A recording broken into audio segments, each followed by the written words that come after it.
Yan, good afternoon, good afternoon. Punta tayo dito sa garden.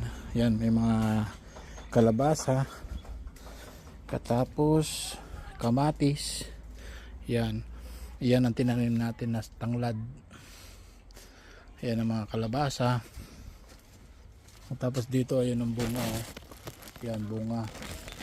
Tapos ayun pa, bunga. Ang dami yung bunga, guys. Ang taba ng lupa rito. Ayan pa yung bunga, laki, oh. Laki. Katapos dito, ayun pa yung bunga. Tapos dito, ito pa, dami niyang bunga. Katapos ayun, hindi siya natuloy dahil nasira. Tapos dito, ayun pa yung bunga. Tapos ito pa, kamatis. At yung isa na tinanim natin na tanglad. Yan, kalabasa pa rin yan. Dami. Yan ang kalabasa. Mataba yung lupa rito.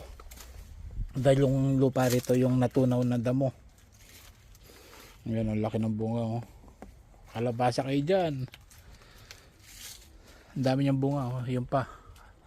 Sa isang araw pipitasin ko yan. Yan ang lulutuin.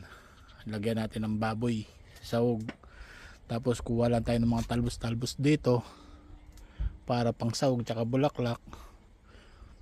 Solve na yung pangulam, diba?